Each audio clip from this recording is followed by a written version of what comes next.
ನಮಸ್ಕಾರ ಸ್ನೇಹಿತರೆ. ಎಷ್ಟು ಜನ ಅಭ್ಯರ್ಥಿಗಳು ಇಸ್ರೇಲ್ ಇರಾನ್ ಯುದ್ಧದ ಬಗ್ಗೆ, ರಷ್ಯಾ ಮತ್ತು ಯುಕ್ರೇನ್ ಸಂಘರ್ಷದ ಬಗ್ಗೆ ಗಂಟೆಗಟ್ಟಲೆ ನ್ಯೂಸ್ ನೋಡ್ತಾ ಇದ್ದಾರಾ? ಆದರೆ ಪರೀಕ್ಷೆಯಲ್ಲಿ ಪ್ರಶ್ನೆ ಬಂದಾಗ ಉತ್ತರಕ್ಕೆ ಗೊಂದಲವಾಗ್ತಾ ಇದೆ. ಉತ್ತರ ಬರುತ್ತಿಲ್ಲ. ಯಾಕೆ ನಿಮಗೆ ಗೊತ್ತಾ? ನೀವು ನ್ಯೂಸನ್ನು ವೀಕ್ಷಕರಾಗಿ ನೋಡ್ತೀರಿ, ಒಬ್ಬ ಕಾಂಪಿಟೇಟಿವ್ ಆಸ್ಪಿರೆಂಟ್ಸ್ ಆಗಿ ನೋಡುವುದಿಲ್ಲ.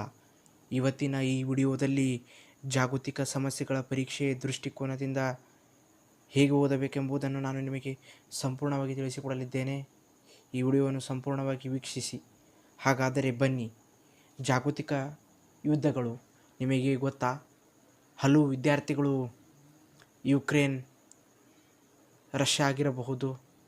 ಈಗಿನ ಪ್ರಸ್ತುತ ಸಂದರ್ಭದಲ್ಲಿ ಇರಾನ್, ಅಮೇರಿಕಾ, ಇಸ್ರೇಲ್ ನಡೆದಿರೋ ಯುದ್ಧಗಳ ಬಗ್ಗೆ ಕುತೂಹಲಗಳಿಂದ ಕುಳಿತುಕೊಂಡು 1 ಗಂಟೆಯಿಂದ 2 ಗಂಟೆಯವರೆಗೆ ನ್ಯೂಸ್ ಚಾನಲಲ್ಲಿ ನೋಡ್ತಾರೆ. ಅದೇ ನ್ಯೂಸ್ ಚಾನಲ್ನಲ್ಲಿ ನೋಡಿರುವುದನ್ನು ಪ್ರಶ್ನೆ ಕೇಳಿದ್ರೆ ಪ್ರಶ್ನೆಗೆ ಉತ್ತರ ಬರುವುದಿಲ್ಲ. ಹಾಗಾದರೆ ಬನ್ನಿ, ಈ ಯುದ್ಧವನ್ನು ಒಬ್ಬ ಸ್ಪರ್ಧಾತ್ಮಕ ಪರೀಕ್ಷೆಗೆ ಓದುತ್ತಿರುವ ವಿದ್ಯಾರ್ಥಿ ಯಾವ ರೀತಿ ಸ್ಟಡಿ ಮಾಡಬೇಕು ಎಂಬ 360 ಡಿಗ್ರಿಯ ಸಂಪೂರ್ಣ ಮಾಹಿತಿಯನ್ನು ತಿಳಿದುಕೊಳ್ಳೋಣ. ಮೊದಲನೇದಾಗಿ ತಿಳಿಸಬೇಕೆಂದರೆ ಮೊದಲನೇದು ಐತಿಹಾಸಿಕ ಹಿನ್ನೆಲೆಯನ್ನು ಓದಬೇಕಾಗ್ತದೆ. ಏನು ಈಗಿನ ಇಸ್ರೇಲ್ ಹಾಗೂ ಇರಾನ್ ಯುದ್ಧ ನಡೀತಾ ಇದೆ, ಈ ಯುದ್ಧಕ್ಕೆ ಪ್ರಮುಖ ಕಾರಣಗಳೇನು, ಐತಿಹಾಸಿಕ ನಿಲುವು 1948 ಆವಾಗಿನ ಹಿಡ್ಕೊಂಡು ಎಂದು ಇಸ್ರೇಲ್ ಸ್ವತಂತ್ರವಾಯಿತು ಆ ಸಂದರ್ಭದಲ್ಲಿ ಹಿಡ್ಕೊಂಡು ಇಸ್ರೇಲ್ ಹಾಗೂ ಇರಾನ್ ಶತ್ರು ದೇಶಗಳಾಗಿ ಮುಂದುವರೆದಿವೆ. ಅದೇ ರೀತಿಯಲ್ಲಿ ವೆರಿ ಇಂಪಾರ್ಟೆಂಟ್ ಆಗಿ ಜಿಯೋಗ್ರಫಿಕಲ್ ವಿಷಯ, ಸ್ಪರ್ಧಾತ್ಮಕ ಪರೀಕ್ಷೆಯಲ್ಲಿ ಇತ್ತೀಚಿನ ದಿನಗಳಲ್ಲಿ ಜಿಯೋಗ್ರಫಿ ಮೇಲೆ ಸಬ್ಜೆಕ್ಟ್ ಮೇಲೆ ಯಾವ ರೀತಿ ಪ್ರಶ್ನೆ ಬರ್ತಾಯಿವೆ ಅಂದರೆ, ಇಂಥ ಯುದ್ಧ ನಡೀತಿರ್ತದೆ. ಏನು ಈಗ ಇರಾನ್ ಮತ್ತು ಇಸ್ರೇಲ್ ನಡುವೆ ಯುದ್ಧ ನಡೀತಾ ಇದೆ. ಈ ಯುದ್ಧದಲ್ಲಿ ಯುದ್ಧ ಪೀಡಿತ ದೇಶಗಳ ಗಡಿ ಪ್ರದೇಶಗಳು ಯಾವುವು ಅಂತ ಕೇಳ್ತಾ ಇದ್ದಾರೆ. ಸಮುದ್ರದ ಪ್ರದೇಶಗಳು, ಈಗೇನು ಇರಾನ್, ಇಸ್ರೇಲ್, ಅಮೇರಿಕಾ ಯುದ್ಧ ನಡೀತಾ ಇದೆ, ಇರಾನ್ನ ಭೂಪ್ರದೇಶದಲ್ಲಿರುವ ಪಕ್ಕದ ದೇಶಗಳ ಹೆಸರನ್ನು ಕೇಳ್ತಾರೆ. ನೀವು ಮೊದಲಿಗೆ ಜಿಯೋಗ್ರಫಿ ವಿಷಯದ ಒಂದು ಆಧಾರದ ಮೇಲೆ ಓದ್ತಾ ಇದ್ದರೆ ಪಕ್ಕದ ದೇಶಗಳ ಬಗ್ಗೆ ನೀವು ಅಧ್ಯಯನ ಮಾಡಬೇಕಾಗ್ತದೆ.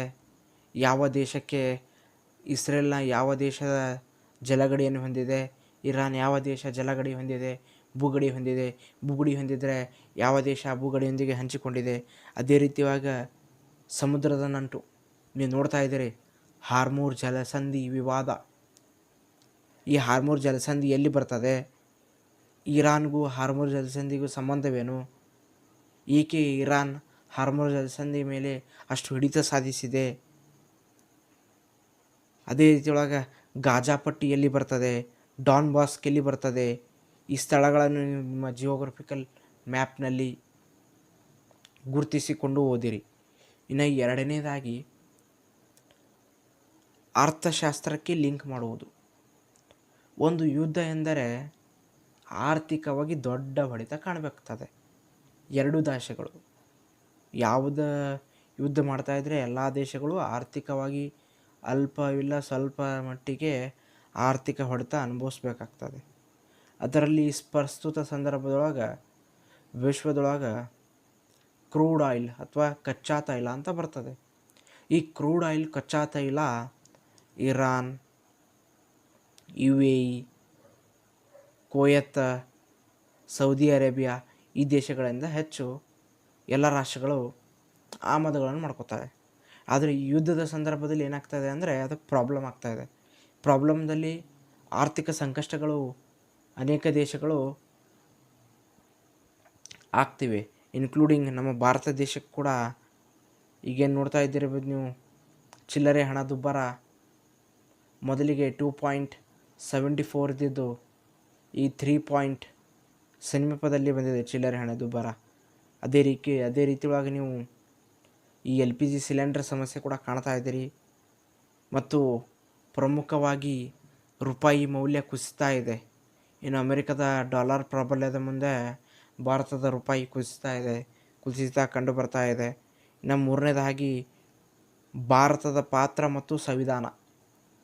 ಏನು ಇರಾನ್ ಮತ್ತು ಇಸ್ರೇಲ್ ಹಾಗೂ ಅಮೇರಿಕದ ಯುದ್ಧದ ಸಂದರ್ಭದೊಳಗೆ ಭಾರತ ದೇಶವು ಯಾವುದೇ ನಿಲುವನ್ನು ತೋರಿಸದೆ ಇತ್ತ ಇರಾನ್ಗೂ ಸಪೋರ್ಟ್ ಮಾಡ್ತಾ ಇಲ್ಲ, ಇತ್ತ ಇಸ್ರೇಲ್ಗೂ ಸಪೋರ್ಟ್ ಮಾಡ್ತಾ ಇಲ್ಲ, ಇತ್ತ ಅಮೇರಿಕಕ್ಕೂ ಸಪೋರ್ಟ್ ಮಾಡ್ತಾ ಇಲ್ಲ.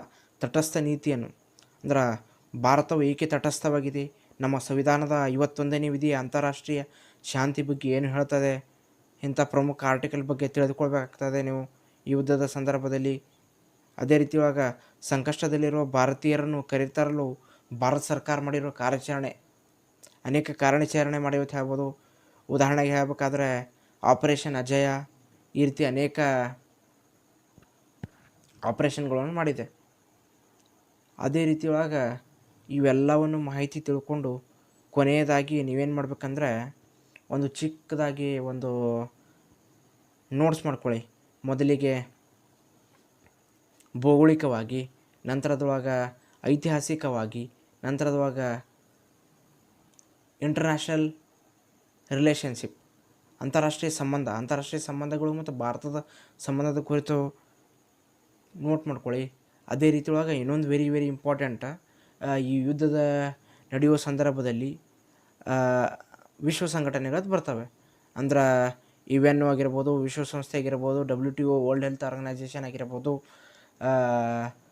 ವಿಶ್ವ ವ್ಯಾಪಾರ ಸಂಘಟನೆ ಆಗಿರ್ಬೋದು, ಇವುಗಳನ್ನು ಕುರಿತು ಓದಿರಿ. ಏಕೆಂದ್ರೆ ಈ ಯುದ್ಧದ ಸಂದರ್ಭದಾಗ ಯಾವ ನೀತಿಯ ಪ್ರಕಾರ ಈ ಯುದ್ಧವನ್ನು ವಿಶ್ವಸಂಸ್ಥೆ ತನ್ನ ಮುಂದಾಳತ್ವದಲ್ಲಿ ಶಾಂತಿ ಸಭೆ ನಡೆಸಬೇಕೆಂಬುದು ಕೂಡ ಕೆಲವೊಂದು ಸಮಯದಲ್ಲಿ ಪ್ರಶ್ನೆಗಳು ಕೇಳುವ ಸಂಭವನೀಯ ಜಾಸ್ತಿ ಇರ್ತದೆ. ನೆನಪಿಡಿ, ಸ್ಮಾರ್ಟ್ ಆಗಿ ಓದುವವರಿಗೆ 2026ರ ಏನು SDA ಅನೇಕ ಪರೀಕ್ಷೆ ಬರೀತಾ ಇದ್ದೀರಲ್ಲ, ಆ ಪರೀಕ್ಷೆಗೆ ನೀವು ಸ್ಮಾರ್ಟಾಗಿ ಸ್ಟಡಿ ಮಾಡೋಂತ ನಾನು ಹೇಳ್ತಾ ಇದ್ದೇನೆ. ಇಂಥ ಉಪಯುಕ್ತವಾದ ಮಾಹಿತಿ ನಿಮಗೆ